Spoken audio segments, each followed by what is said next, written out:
Sejam bem-vindos de volta ao Estação X, nosso MesaCast sobre extensão universitária da Unesp. A parada mais que legal para você entender de vez sobre extensão universitária.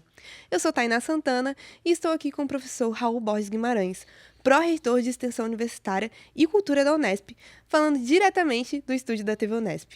E aí, Raul, como você está para o bate-papo de hoje? Tudo bem, Tainá? Vamos lá, estou bastante animado. Ai, tudo certo, eu também estou. Além da TV Unesp, vocês podem nos acompanhar também pelo seu stream de áudio favorito e pelo YouTube da PROEC. Então se inscreva no nosso canal e ative o sininho para ficar por dentro das novidades. No episódio de hoje, vamos falar sobre extensão e protagonismo político. Raul, que tal apresentar nossos convidados de hoje? Vamos lá, nós temos aqui o professor Antônio Tomás Júnior, professor titular do Departamento de Geografia, coordenador do Centro de Estudos de Geografia do Trabalho, né? E o coordenador do Centro de Estudos, Educação, Trabalho, Ambiente e Saúde. Tudo bem, Tomás? Tudo bem, Raul. Muito obrigado pela oportunidade de estar aqui com vocês nesse episódio. Obrigado. Temos aqui o Elber Henrique Guedes. O Elber é estudante do primeiro ano de Geografia da Unesp de Presidente Prudente, é membro do Comitê de Ação Cultural Local, representante dos estudantes na Câmara Central de Extensão e Cultura da Unesp, coordenador do Diretório Acadêmico 3 de Maio da FCT, e coordenador do projeto Cinema para Todos. Tudo bem? Tudo bem, professor. Olá a todos. Um prazer estar aqui com vocês, tá? E prazer, obrigado pela oportunidade. Muito obrigada. Muito legal. Que time, hein, Raul? Muito bom. Vamos começar um pouco com o Tomás, então. Eu Certo. queria saber, Tomás, como é que, assim, na sua trajetória profissional, você vai se relacionando com a extensão? Como é que foi esse processo aí? Olha, Raul, a extensão começa a fazer parte da minha vida profissional pela porta da frente. E durante tantos anos eu desenvolvi extensão e nem sabia que eu estava fazendo extensão, né? No nosso contrato de trabalho está lá, ensino, pesquisa e extensão, e eu realizava extensão e não tinha a dimensão do que eu estava fazendo. Mas o mais importante de registrar nessa questão é o fato de que as atividades de extensão, propriamente dita, ou assim entendidas, elas potenciavam a minha ação como professor e elas começaram a me ajudar a abrir horizontes para eu efetivamente definir as linhas de atuação como orientador, ações da pesquisa. Então, se eu não tivesse tido a experiência ou as experiências com extensão, não é que eu deixaria de ter desenvolvido a minha atividade profissional, mas ela seria tardia. Então, eu fui descobrindo, passo a passo, as experiências junto aos movimentos sociais, às comunidades carentes de Presidente Prudente e região, e depois, de uma forma mais específica, né, as famílias assentadas que originariamente estão vinculadas a um mecanismo de inclusão marginal, como eu gosto de dizer, secular no nosso país, né, expulsos da terra, pilhados, etc., e eu começo a me dedicar a esse conjunto de pessoas. E aí eu comecei a perceber o seguinte, que o que eu tinha que aprender com eles era tudo o que me faltava para definir as ações de pesquisa. Então, a extensão é uma trajetória riquíssima. Essa interação, né? Mas eu acho que podia, do que eu te conheço, ir até mais longe. Lá, quando você é estudante, você vai estudar em Rio Claro, né? Uhum. E você vai mexer com os trabalhadores da cana, né? Na origem é isso. Como estudante, né, os meus 4 anos de graduação em Rio Claro, de 1979 a 82, então quando eu entrei na Unesp, ela tinha só 3 anos, né? As minhas atuações como estudante e como pesquisador, já em nível de iniciação científica, com bolsa, etc., que eu era aluno carente e na época não tinha permanência, né? Então a bolsa de estudo era praticamente tudo para nós. E as minhas relações começaram a ser, vamos dizer assim, efetivadas do ponto de vista da pesquisa, juntamente ao movimento sindical. Então, eu participava dos congressos dos sindicatos, depois, por exemplo, eu vi nascer esse que se chama de novo sindicalismo, e as ações de extensão, elas tinham uma permeabilidade muito grande. Por quê? Porque você só consegue pesquisar sindicatos e sindicalistas se for olho no olho. Não tem essa de mandar a carta, na época não existia forms, né? Mandar um e-mail. Eu acho que não tinha nem celular, né? Ia ser mais fácil, né? Imagina, né? Acho que não tinha nem celular. O celular era aquele tijolão assim, grandão. Não existia. 1979, 82, você acha? Era ficha. A gente fala. Não tinha mandar mensagem no Instagram. Orelhão, no Era orelhão. orelhão, né? Então, as ações de extensão, elas se davam exatamente, e se eu posso aproveitar essa oportunidade, dizer para vocês que muito do que eu consegui de informações para fazer a minha dissertação de mestrado, especialmente, né, foi porque eu participei de vários campeonatos de truco. A tese de doutorado, então... Por essa eu não esperava. Na minha tese de doutorado, se eu não soubesse, vamos dizer assim, ser um bom bebedor de cachaça, se eu não fosse um bom jogador de truco, eu não teria feito a minha tese. Então, assim, fundamentalmente, foi todo o trabalho de extensão, de atuação junto aos sindicatos, que era uma coisa meio de mão trocada. Como se fosse assim, eu prestava assessoria para eles, fazia o que eles demandavam, e, em troca, eles iam abrindo as portas para mim. Então, esse processo aí de interação. De interação, né? Que legal, né? Quando a gente olha para o Elber, né, você tem essa coisa do cinema para todos, essa pegada da cultura, né? Sim. Eu acho que é uma ponte aí com esses bairros, né? Como é que tem sido? Não, que na verdade, assim, a extensão, ela faz parte da vida de um estudante, sobretudo de geografia, né? Aí relacionando, assim, dentro do Cinema para Todos, que é um projeto onde a gente exibe filmes, documentários em espaços públicos, nas escolas, a gente está totalmente relacionado ali com aquela comunidade. Então, esse primeiro processo, quando eu entrei ali para geografia, fazer esse projeto, ele foi muito fundamental. E além disso, a extensão para o aluno, ela dá um preparatório para que ele vai atuar ali na área, né? Então, ela humaniza muito o aluno sobre essa relação que ele tem ali com a comunidade, com o bairro, com aquele grupo que ele vai fazer essa extensão ali diretamente. Então, eu me encontro um pouco hoje dentro dessas circunstâncias. Assim, E eu fiquei curiosa, como que você entrou assim nesse projeto? O Cinema para Todos ele começou exatamente no ano de 2020, né, num processo que a COP fez um projeto que é a COP Coordenadoria Conecta, de Permanência Estudantil. que é a Coordenadoria de Permanência Estudantil, que hoje completou esse ano 10 anos, né? E aí o próximo ano a gente completa 10 anos da lei de cotas dentro da nossa universidade, muito importante. E aí a COP fez esse edital, né, o que era o... esqueci o nome. Para as ações culturais. Para as ações culturais, mas ele era voltado exatamente para esse lado da pandemia. E aí era escrever um relatório para poder encaminhar, e eu falei assim, não quero só fazer um estudo do cinema em si, eu quero aplicar o cinema na prática nessas comunidades. Começou lá em 2020, lá em Fernandópolis, que é a cidade onde eu nasci, né? Então estava na pandemia, aproveitei esse espaço para poder implementar o projeto lá. Mas você sempre gostou de cinema? Sempre gostei de cinema, pequeno, mas por conta não tinha o conhecimento, nunca... tive ali a oportunidade de ver o filme na tela. Quando você entrou numa sala de cinema? Quando eu entrei numa sala de cinema foi imprudente. Então, em Fernandópolis, não tinha ainda esse conhecimento. E aí ele foi se implementando, fizemos uma vez bem pequeno lá em Fernandópolis, 2 exibições, e aí transformando ele para poder depois aplicar em Imprudente. Aí fizemos... Você que criou o projeto, né? Eu criei junto com um amigo que é muito importante, que também fez geografia na Unesp, o Gabriel Carelli, que foi uns parceiros para a criação desse projeto lá. Aí hoje a gente está encaminhando bem legal, assim, com a ideia de se formar mesmo um programa de cinema para todos, ter algo mais relacionado a isso. Com certeza. E como começou sua trajetória, assim, com o curso de geografia? Como começou essa relação também com os projetos? Eu comecei a minha trajetória na vida acadêmica lá em 2016, entrei primeiramente para o curso de Química, aí fui me relacionando muito com a questão do movimento estudantil. Fui coordenador do diretório acadêmico lá em 2017, já a primeira vez, e aí isso foi me dando um gancho de poder atuar exatamente dentro da comunidade. E aí a Química, ela me distanciava um pouco dessa atuação. Aí eu fui percebendo que eu precisava entender mais sobre a relação diretamente com esse contato. E aí eu acabei entrando... Aí você mudou de curso. Aí né? eu mudei de curso. Eu acho que é uma coisa que tinha que acontecer com... Mas o pior que... facilitar, entendeu? Às vezes o aluno se encontra na universidade, pode mudar de curso. Sim. E aí você foi para geografia, né? Algumas pessoas ainda comentavam, mas você está com 27 anos, você vai mudar de curso. Eu falei, mas se eu não fizer isso agora, qual que vai ser a outra oportunidade, né? Para poder tentar seguir. E hoje existe um tempo, né? Existe uma idade certa? Não tem. E hoje eu me encontro, assim, na geografia, muito massa, assim, tá podendo desenvolver e estudar o que eu tô aplicando, né? É bem legal, assim, bem interessante. Nossa, é muito legal. E eu acho que talvez uma pergunta para os dois, mas como que esses projetos têm um impacto ali na comunidade? Vocês, com essa trajetória, com essa bagagem, como vocês enxergam isso? Olha, primeiramente, eu quero aproveitar o momento, Thay, para dizer o quanto que eu me honro de ter sido professor dessa figura raríssima, né? O Elber, esse semestre. Você recebeu esse calouro. Esse calouro. Quando eu olhei para ele, um calouro, eu olhei assim e falei, esse é o fera, né? Mas é um menino muito envolvido, né? Muito sério, faz as coisas engajadas, né? E a gente precisa de estudante assim.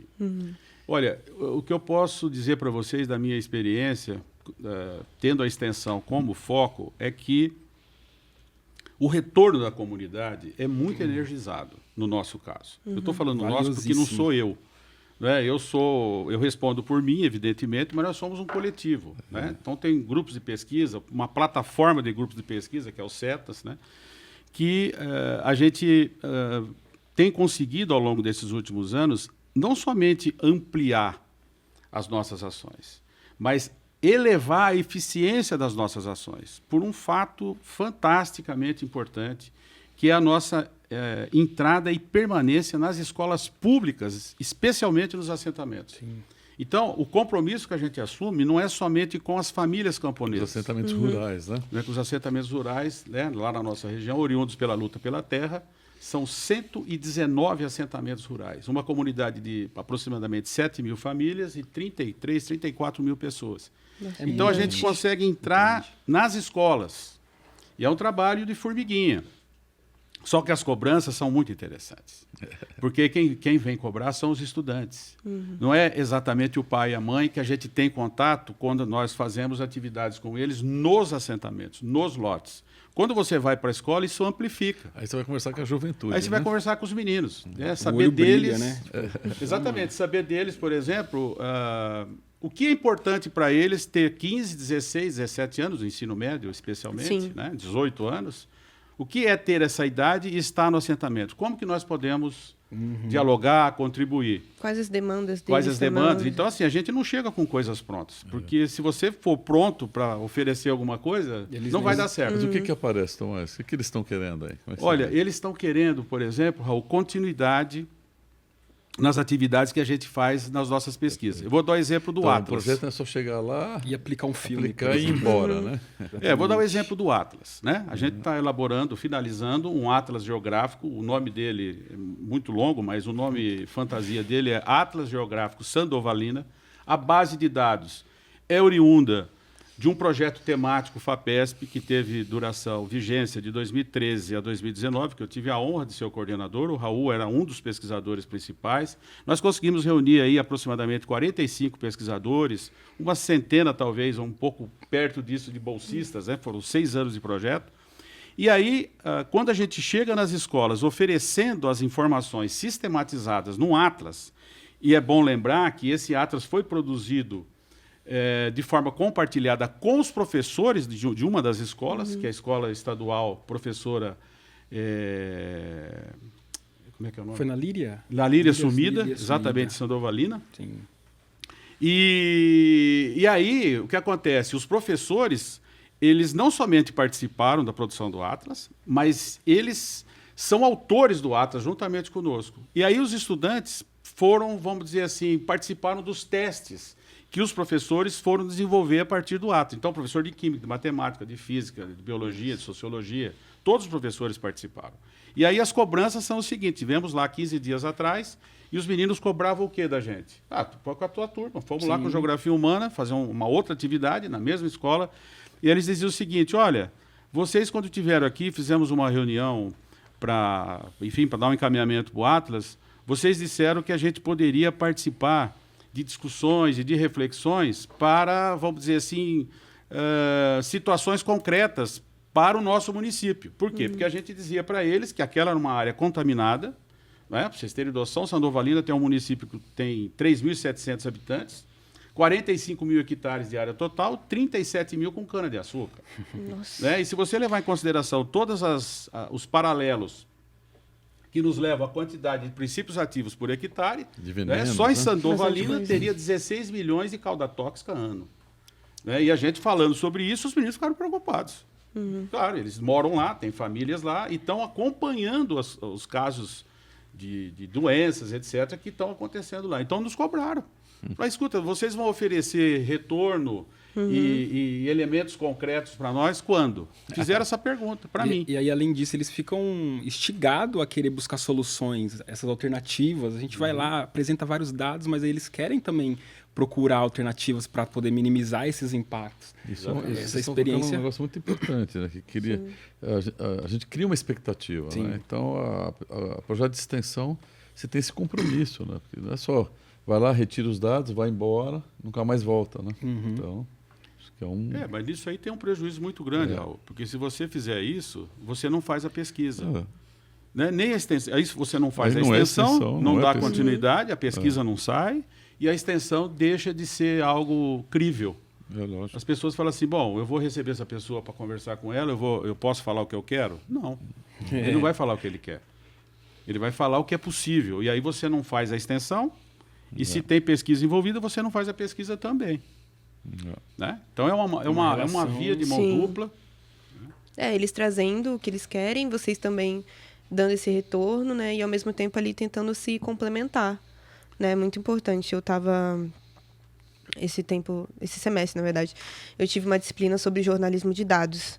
E estava falando sobre realmente essa questão de trazer os dados, que a gente trabalhou especificamente sobre violência, né, racial e tudo mais, mas trazer esses dados que muitas vezes não são computados, essas informações que não tem numa base de dados concreta, assim, e isso faz falta, porque se não tem os dados, então como que a gente vai fazer com que o problema existe? Fica jogado. Entendeu? Aleatório, Exatamente, aleatório. Então não tem nada. Se não tem dado, então porque não tem eu acho como que esse pessoal está falando muito os problemas são invisibilizados, né? Porque esse mundo do trabalho é um mundo assim da violência, da degradação, né? Eu acho que podia tocar um pouco nesse ponto. São coisas que não aparecem, né? Não aparecem no jornal, nos dados oficiais, né? O Elber também pode falar um pouquinho disso. Então, eu acho assim, Thay, Raul e Elber, vamos dizer assim, essas instâncias invisibilizadas que habitam o mundo do trabalho, eu acho assim, traz preocupações para nós, que somos pesquisadores, né? E também oferece situações ameaçadoras, extremamente complexas, né, para o gestor público. Acontece que muitos gestores públicos não estão envolvidos como nós. Então, assim, eu não estou generalizando, eu estou dizendo que alguns gestores públicos não estão envolvidos como nós. Então, quando a gente se envolve com questões específicas do mundo do trabalho, né, esses dois itens que o Raul falou. Então, por exemplo, você tem um mecanismo recente que se propaga mundo afora, mas falando em termos de Brasil, que não somente perda de direitos, como vamos dizer assim, mais conhecido, popularmente mais conhecido, né? Mas é a perenização da perda de direitos consensuada. Isso que é o pior. Explica melhor isso daí, Tomás. Consensuado é o seguinte, as pessoas dizem assim, olha, mas agora, se você é um trabalhador... Se não fizer assim, eu não vou ter emprego. Você se sente lesado. Você vai entrar com uma ação contra a empresa? Ele fala, vou. Só que agora ele tem que pagar, ele tem que custear o processo, todo o processo. Isso chama-se sucumbência. E isso foi aprovado na reforma trabalhista de 2017.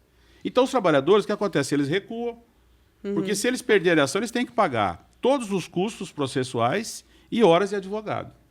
Então, os trabalhadores não entram com ação. Então, eles estão se calando, né? Eles estão se calando. Então, esse assim, é um cala-boca institucional que foi aprovado pelo Congresso Nacional. Uma forma de silenciar. É uma violência, né? Mas muitas das vezes a própria comunidade, né, dentro da escola, os pais dos assentados onde a gente conheceu lá, eles não têm conhecimento do que está se passando nesse mundo, né, do convívio. Que nós estamos falando assim, aumento de acidente de trabalho, de situações de risco, né? Exposição a riscos.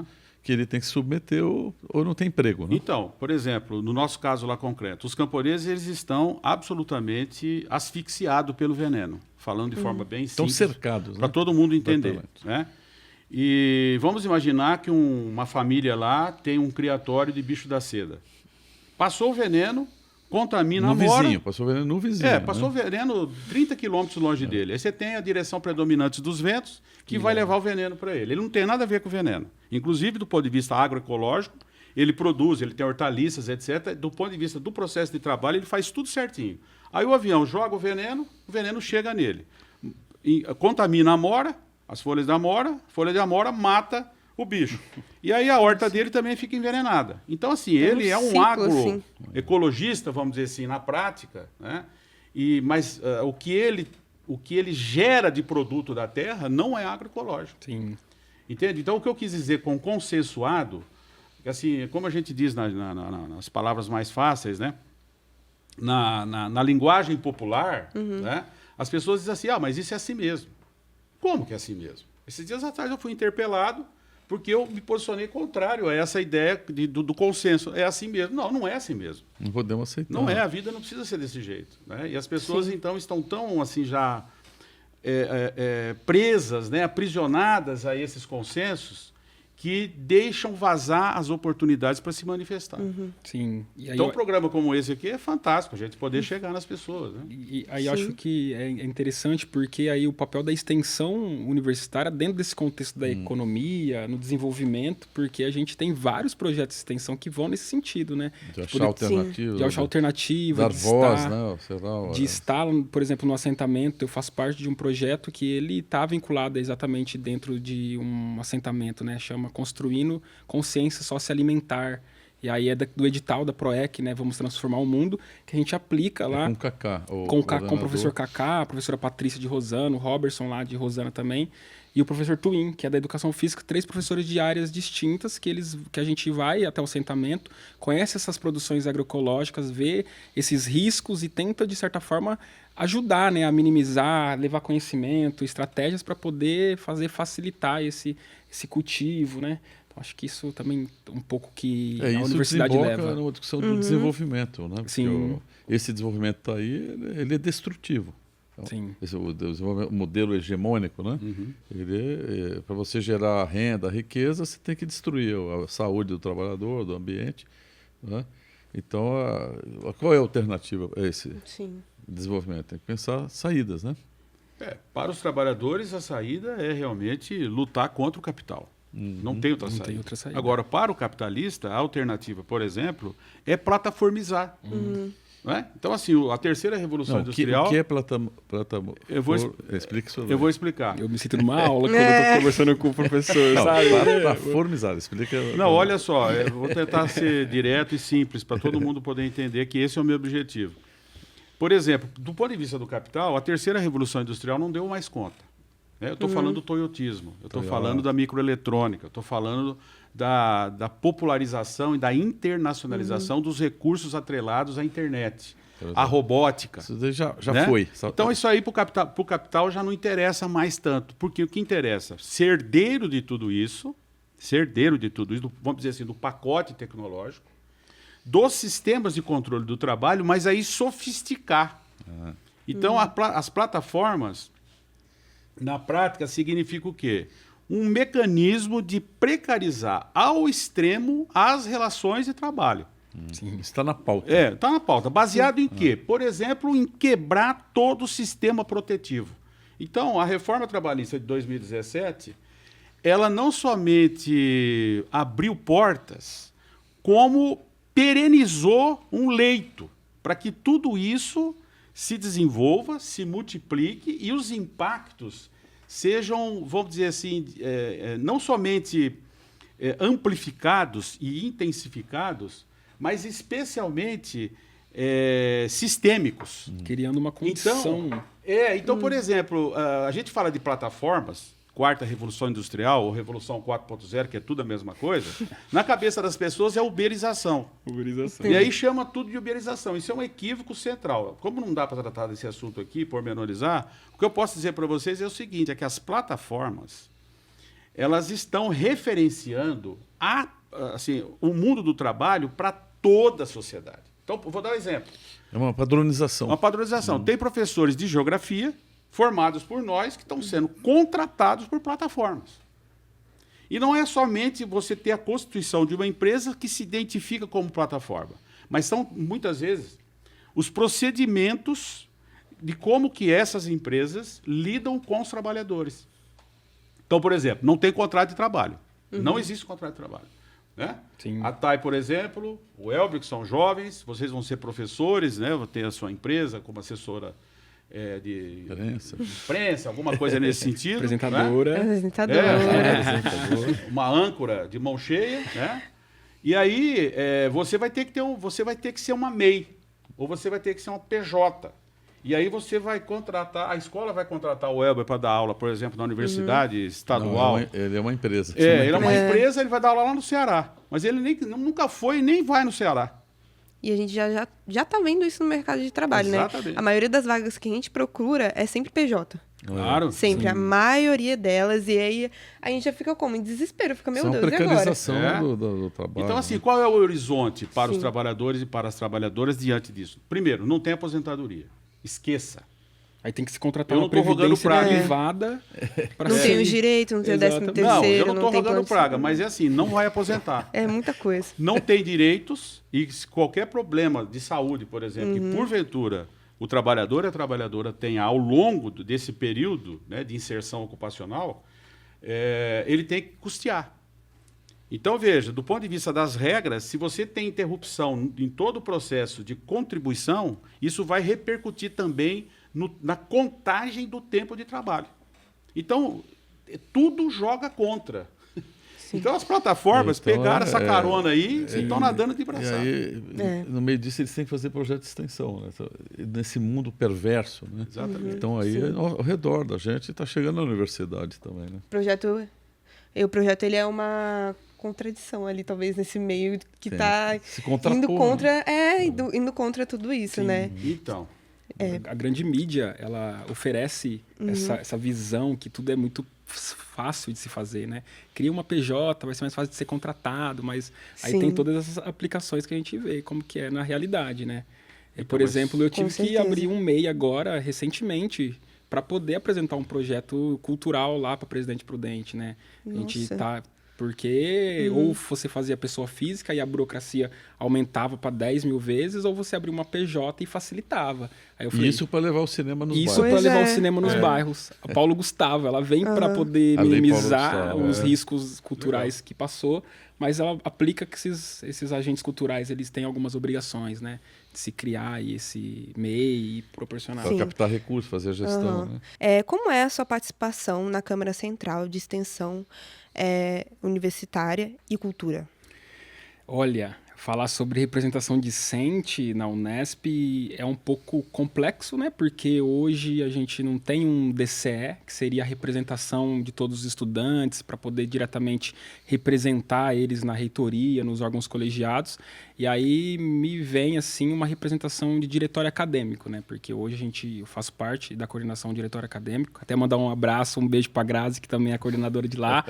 E a gente vem construindo essa representação, né? Tentando fazer a ponte com os alunos, de uma certa forma, de trazer essas demandas, porque no nosso campus, como ele é muito espalhado, a Unesp está em 24 cidades, 30 e poucas unidades, é muito diferente atuar enquanto movimento estudantil, é muito fragmentado. A gente teve recentemente um conselho de entidades estudantis que aconteceu em Assis. Foi em Assis. E foi em Assis para poder debater a questão do DCE, porque a gente é uma pauta histórica do movimento estudantil, reativar o nosso diretório central para poder cobrar. As eleições para a Câmara Central de Extensão Cultura, CESEC, né, qual eu estou fazendo parte, foi um pouco diferente, porque a gente nunca teve um modelo de eleição por e-voto, uma pessoa ia lá, se inscrevia, e aí você não sabia quem que são esses representantes, não teve uma apresentação desses representantes, mas dava oportunidade, de certa forma, para todos os alunos que tinham interesse de estar dentro dessas representações se inscreverem. E aí teve várias pessoas que se inscreveram, hoje a gente tem representação no CAD, no CO, que é super importante. E aí, enquanto representação da CESEC, hoje eu vejo a importância, né? Porque a gente fala sobre a extensão e sobre a cultura, e quando a gente fala sobre a cultura dentro da universidade, eu vejo que ela é o ponto fundamental, assim, para poder dar um norte para as próximas gerações, para os próximos alunos. Essa própria questão mesmo do início do ano, que tem as calouradas. Pô, é sempre cultural, e a gente nunca tinha uma tradição, e a gente nunca teve algo institucional. Agora, com a representação representação lá, hoje a gente já está fazendo parte de comissão para organizar o congresso da Unesp. Então hoje tem um viés dos alunos lá para poder falar, olha, não vamos fazer o modelo de pôster, igual o professor Raul. Vamos fazer um roda de conversa, vamos tirar encaminhamento. E é mais importante que a gente está no momento de prever o orçamento para 2024. Então essas representações no ano passado não existia. A COP tinha o orçamento que aumentou muito, né, de outros anos para 2022. Agora a gente está lá, vai ter outras oportunidades para a gente poder debater sobre o orçamento. O PDI da Unesp que vai ser renovado. É o Plano de Desenvolvimento Institucional. Plano de Desenvolvimento Institucional, que para mais 10 anos, e ter representação decente vai muito de encontro pela política institucional de extensão e de cultura que a gente vai... Eu acho assim, é muito importante a volta dos estudantes, dos colegiados. Você pode até explicar também o que é a CSEC também, Raul. A Câmara Central de Extensão Universitária e Cultura é a instância deliberativa da nossa política, a instância máxima de deliberação da política de extensão e cultura, né? E depois dela, ela se relaciona com um outro colegiado maior, que é o CEP, né? Conselho de Ensino, Pesquisa e Extensão, que por fim chega ao Conselho Universitário. Então nós estamos falando das instâncias de deliberação, né? E a volta da representação dos estudantes é fundamental, né? Para vocês, né, a gente está vendo aqui nos programas o crescimento do protagonismo dos estudantes, né? Então, vocês colocando as pautas, né? Sim. Eu acho que fundamental. Remete muito sobre os anseios que a gente tinha há mais de 10 anos sem essas representações. E aí hoje a gente está com fôlego, tipo, querendo fazer tudo muito rápido. Aí nas reuniões ainda a gente coloca algumas coisas assim que o próprio secretário-geral, né, que conduz ali, ele fala, não, mas tem que passar por tal instância antes. Aí a gente vai pegando como que funciona, os processos. Mas eu acho que é importante também porque a gente não está lá só para representar o que nós, assim, o que Elber pensa sobre a extensão e cultura. Tem 1.500 pessoas que votou na minha representação para estar lá. Então, a gente se faz levar essas vozes. Então, sempre quando a gente vai falar, a gente fala, olha, a base trouxe isso. A gente faz um debate político sobre o que a gente quer. A gente está trazendo esses viés mais amplos sobre essa estrutura da universidade. Porque quem constrói a universidade, de certa forma, me parece assim que o que a gente estava discutindo desse mundo, esse mundo difícil que a gente está vivendo, um mundo violento, um mundo que destrói a vida do trabalhador, o ambiente, né? Precisa de uma atuação política forte, né? Então, acho que o protagonismo dos estudantes... Precisa de uma base forte também, essa questão que o próprio Elber criou um projeto, né? Eu acho que esse é um tema que... Eu falei para você, né? Que a gente está começando a surgir experiências em outras universidades. A Unesp ela está atrás desse debate. Federal da Bahia, por exemplo, o estudante pode ser protagonista do projeto de um projeto de extensão. Olha que coisa linda. Então é um debate. Você não depender de um professor para poder fazer um projeto de extensão.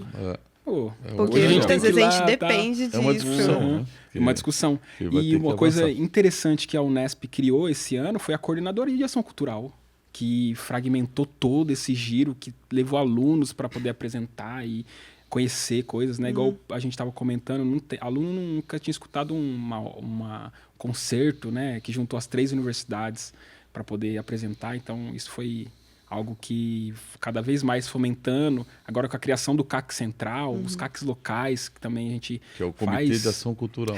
Pois é. Né? Local e central.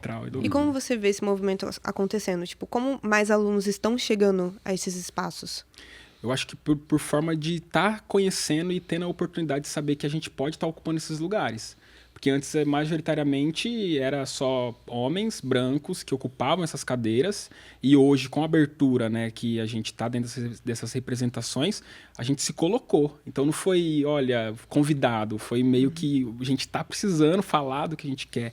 Então, os alunos eles vão percebendo que quando a gente está lá, nessas representações, nesses órgãos, a gente vai minimizando o que seria mais difícil chegar até o conhecimento do próprio reitor, do próprio pró-reitores e todo o diálogo, né? E no âmbito local também faz-se pressão em outras instâncias, né? Igual congregação, coordenações de curso, conselho. A gente... O Tomás, o que você acha disso? Porque o Tomás era militante estudantil, né? Nossa Senhora. Aprendi muito na aula com ele. O que você acha que está acontecendo agora aqui? Olha, primeiro eu quero manifestar publicamente aqui, acho que é um papel dessa gestão, né, reitoral, que prometeu que faria de tudo para que os estudantes voltassem, né, aos órgãos colegiados. Eu sei, tenho claramente isso, porque participei dos debates. E eu acho que isso já está ocorrendo. Então, acho que o protagonismo político, estou falando diretamente para você, Elber e Patai, que são 2 estudantes, mas que isso possa chegar para todos os estudantes. Né? Essa é uma conquista. Só que, vamos dizer assim, a consolidação política dessa conquista vai ter que ter o protagonismo de vocês. E uma grande continuidade. Reconstituir, por exemplo, Helenira Rezende, eu não sei se vai ser esse nome, né? Que é um nome da minha época. Eu estava no segundo ano da faculdade. Né? É o nome do DCE. Em 1980, foi em Araraquara o congresso para criar o Helenira Rezende. Né? Então eu era militante estudantil. Quem foi Helenira Rezende? Conta para o pessoal. Foi eu não lembro agora, mas foi uma militante. Foi uma militante, uma estudante que eu não sei agora corretamente, mas eu acho que ela foi perseguida, teve a presa, vida, né? teve a vida ceifada. Política, sim. Mas o que eu acho que é importante enfatizar nesse momento é o seguinte: essa dimensão política, né, Thay, que você colocou nessa rodada. Veja bem. Eu não posso falar todos os exemplos aqui que eu tenho, porque a gente passaria uma semana aqui, mas é muita eu vou bagagem. eu vou dar 2 exemplos que eu acho que são importantes. 3. Eu, quando era estudante, os mecanismos que a gente tinha para se colocar, vamos dizer assim, contrário à gestão reitoral, né, era a gente fazer paralisações, fazer greve. E era muito difícil fazer greve. Dificílimo. Trancaço. Trancar. Não, essas palavras não existiam na época. Né? Era greve. Era o quê? Era greve. Greve. Era greve. E era muito difícil. Né? Tem a coisa que eu nem posso revelar aqui, mas... então, assim, esse trabalho político, enquanto estudante, me ajudou demais para entender, por exemplo, passados aí mais de 20 anos, quando eu fui chamado pelo vice-reitor da Unesp, em 2006, professor Hermann Jacobus Volvard, né, que disse assim para mim: Tomás, você tem 15 minutos para vir participar de uma reunião do CEP, para você defender a proposta do curso especial de graduação em Geografia, que é um convênio entre a Unesp, o INCRA Pronera, a Escola Nacional Florestan Fernandes. Você tem 15 minutos. Sem terra, MST. O MST, a Escola Nacional, né? Acabei não falando corretamente. A Escola Nacional Florestan Fernandes, né, que é vinculada, é uma escola do MST.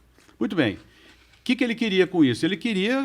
A reitoria era favorável à aprovação desse projeto. E já estava na 4ª retirada de pauta. Ele falou: não retiro mais de pauta e nós vamos ter que aprovar esse projeto. Você tem 15 minutos. Eu saí de Presidente Prudente, cheguei na reitoria e eu contava assim, ele ligou o reloginho lá, 15 minutos, e eu fui. E assim, o plenário, aquele ambiente era contrário à aprovação. Então, uma escola... Era contrário. E era contrário. Vamos dizer assim, a direita, a extrema-direita e setores da esquerda. Então, era assim, era um leque, né? Era um cardápio de gente contra. Sim. Aí, nesses 15 minutos, eu não sei se foi pelas minhas habilidades, o que foi, o jeito de falar com ênfase, foi para a votação, ganhamos por 3 votos. Então, esse curso foi realizado. Então entraram 60 pessoas, 60 trabalhadores e trabalhadoras, militantes dos movimentos vinculados à luta pela terra, né, movimento dos pequenos agricultores, o movimento sem terra, o movimento dos trabalhadores vinculados às lutas urbanas, né, o MAB, movimento dos trabalhadores atingidos por barragem, o MAN, enfim, eram 7 movimentos. Então, assim, esse curso, entraram 60 e nós formamos 46 professores de geografia e 46 geógrafos e geógrafas. E a maioria dessas pessoas hoje são mestres, são doutores, e eles, como militantes, são palavras deles, não minhas, olha, nós melhoramos muito como militante, porque a gente começou a compreender, inclusive, que a universidade pública pode ser nossa também. Sim. Porque eles olhavam para mim e achavam que eu também era burguês. Então eu tinha uma briga com eles, porque eu falava, eu estou comprando uma briga para estar aqui com vocês. Né? Então essa questão política e a atuação da extensão na pesquisa, não tem como você desvencilhar isso. Então, por exemplo, para a gente aprovar um projeto temático, você tem que se articular academicamente, você tem que ter currículo, você tem que ter publicações, você tem que ter envolvimento com várias inserções acadêmicas. No entanto, você se posiciona politicamente. Você faz parte, né, de um ambiente absolutamente concorrido, E que você só consegue o financiamento se tem qualificação. Então, por exemplo, nós conseguimos aprovar um projeto temático, né, por 6 anos, e na época, fazendo as correções, aí, mais ou menos R$1,5 milhão hoje. Né? E aí, tantas outras coisas que eu poderia dizer para vocês, mas vou falar uma última, que foi a minha experiência, do ponto de vista político, Raul, Tainá e Elber, em 8 anos consecutivos que eu fui em 2 mandatos da CCG e em 2 mandatos do CEP. É a Câmara Central de Graduação. É a Câmara Central de Graduação e o Conselho de Ensino, Pesquisa e Extensão. Que é o CEP, né? Que é o CEP. Tem a Câmara Central de Extensão e Cultura. Assim e como a tem CCEC, Isso. e tem o CEP. Né? Então eu fui 2 mandatos na CCG e 2 mandatos no CEP. E você estava falando há pouco, né, dos 10 anos que vão... A gente vai comemorar o ano que vem, não é isso? Das cotas, dentro né? da Unesp, isso. Eu participei dessa guerra, porque foi guerra. Não foi uma discussão assim que nós estamos conversando aqui. Foi guerra. Muita gente não queria. Muita gente não queria. Setores, assim, eram em momentos que a gente, assim, se colocasse em votação, perderia. E é Entendeu? importante dizer que foi uma conquista da militância, Então, né? Para poder ter as exatamente. cotas. Então, assim, foram ações conjugadas. Sim. Então, não foi o João, não foi a Maria, não foi o José. Foi o colegiado que se envolveu, a gente criou comissões exatamente para poder visitar os campi. Então, onde é que estão os campos mais resistentes? Vamos lá visitar, vamos lá conversar. Via do Unesp. Enfim, na do Unesp lá não é bem recebida. O que é bem recebido lá? Vamos tomar um café. Então, vamos tomar um café. Então, as ações políticas, elas exigem uma permeabilidade que, muitas vezes, você, como somente professor e pesquisador, não consegue executar. Agora, como é que tudo isso se junta à extensão, que é né, o papo central nosso aqui? Se junta exatamente quando você entende que não tem separação entre ensino, pesquisa e extensão. Eu, nos meus quase 40 anos de Unesp, eu posso garantir para vocês, a minha experiência não abonaria fazer uma segmentação ou dizer assim, olha, a extensão vai daqui até aqui e daqui para cá vai ensino. Eu não sei fazer isso. Não tem como separar, né? Não Acho tem. que o Elber também é a maior prova disso, né?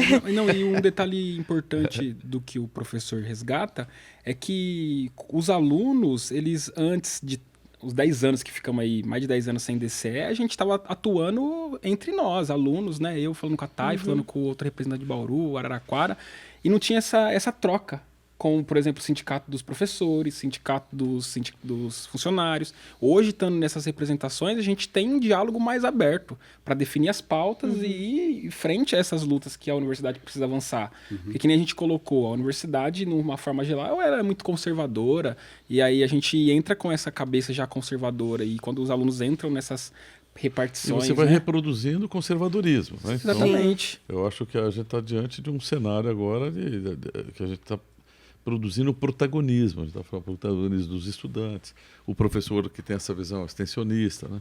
Então, vamos dizer que a universidade está em disputa, que é muito bom. E quais as ações também que você vê agora que vocês estão planejando? Tem alguma coisa assim que vocês estão dando mais ênfase? Como que tá? Boa, porque é até o momento de divulgar, porque a gente fez agora o Conselho de Entidades Estudantis para poder definir o nosso congresso, que vai ser lá para abril ou maio de 2024, né? Para a gente trabalhar a questão da pauta, que é o Estatuto do DCE. E aí pensar no DCE. Pensar no DCE, pensar nessa reconstrução. Nas propostas também que Sim, vocês vão levar. Porque a gente Divisor de águas, teve... vai ser o que vai definir, né? As disputas e tudo mais.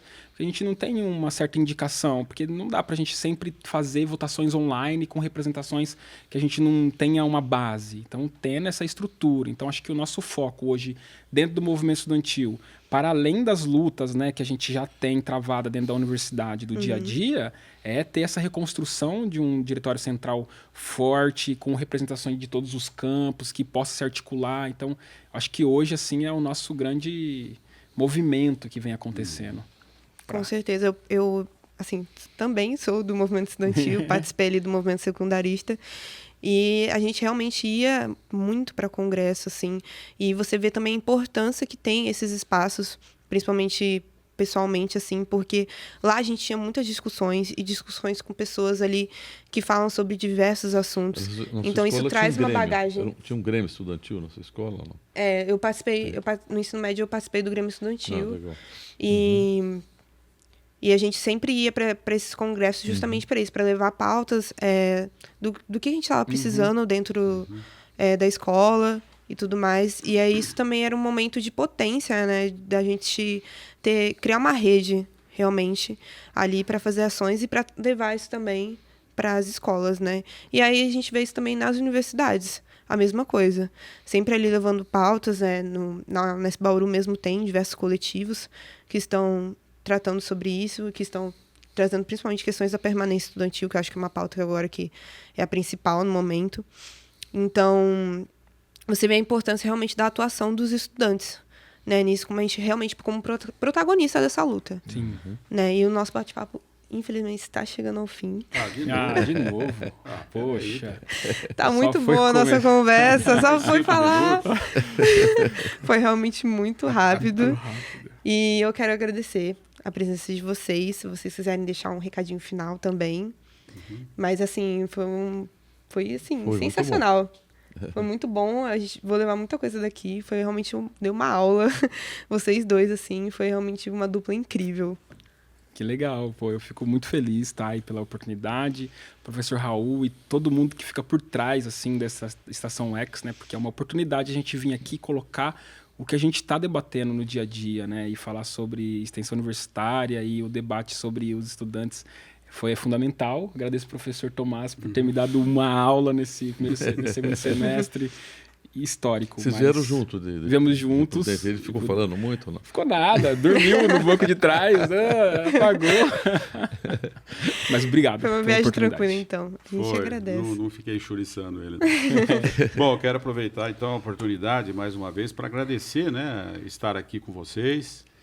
E acho que a Thay é uma âncora profissional, viu, Thay? Você ainda é uma estudante, mas você é uma âncora profissional. Agradecer a Proeca, agradecer ao Raul. Uma oportunidade ímpar de estar aqui junto com o Elber, né? A gente poder debater assuntos. Muitas coisas que ele falou aqui eu não sabia. E nós estamos assim a meio metro um do outro. Você vê como é que é. E deixar uma mensagem para todos que nos assistem que acreditem na extensão. Acreditem, porque se você é um professor responsável, abraça a profissão, você vai perceber que para ser professor, ter um argumento mais forte, mais incisivo em sala de aula, a partir da teoria, a partir daquilo que você se prepara, para fazer com que a sociedade entre na sala de aula e você dialogue com os alunos, você precisa fazer extensão. Não tem outra saída. Seja químico, seja físico, seja um filósofo, um antropólogo, seja quem for. Né? Então, enquanto a gente não descobrir, e os professores não descobrirem, né, que esse diálogo, essa permeabilidade, ela é possível, a extensão vai continuar fazendo parte, Raul, do nosso contrato de trabalho. É verdade. Né? Vai ficar fazendo parte. Extensão, 20%. Mas o que é 20%? O cara nem sabe o que é e tão pouca extensão. É. E aí os estudantes, viu, Elber? Cobrar, e Tainá, cobrar dos professores, cobrar da gestão. Isso a gente faz bem. Mais investimento, mais apoio para a extensão. Com certeza. Porque eu não tenho dúvida. Há pouco eu estava ouvindo, né, a Lelê, eu estava pensando nos estudantes do noturno, os nossos estudantes do noturno. Esses meninos que trabalham e estão estudando à noite, que hora que eles vão fazer extensão? Então você tem que ter projetos adaptados para trazer. Percebe? Então, assim, eles trabalham o dia inteiro num outro lugar, está a 5 quilômetros da Unesp. Aí ele vai se deslocar de busão. Entende? Essa pessoa não tem uma mobilidade fácil. E ele vai ficar, vamos dizer assim, fora da extensão? Não pode. Não vai. Não pode ficar. Não pode, não vai. Não vai. Então, assim, esse acordar para a extensão, que eu acho que é um chamamento para a gestão, para nós, professores, trazer a responsa e os estudantes saberem que é possível de fazer esse link aí, ou esses links, né? Então, deixo aqui meu abraço e, mais uma vez, a gratidão por estar aqui. Muito obrigada. E aí, Raul, o que você achou? Foi muito bom. A gente fez relações importantes desse mundo, né, perverso que está aí ao redor, como é que a universidade tem que se colocar. Eu acho que e não tem uma outra saída que não seja fazer política. Né? Pois é. E é o que apareceu aqui. Eu acho que foi muito bom. Com certeza. E realmente ter esse papel e essa cobrança dos estudantes, né? Sim. Eu, como estudante, principalmente, vejo isso. E a gente está ali realmente atuando cada vez mais nesse espaço, que a universidade é nossa, né? Com então, a gente certeza. precisa aproveitar cada espaço dela. Então, muito obrigada a todos vocês. E siga as redes sociais da PROEC para ficar por dentro de tudo sobre o Estação X. Até a nossa próxima parada!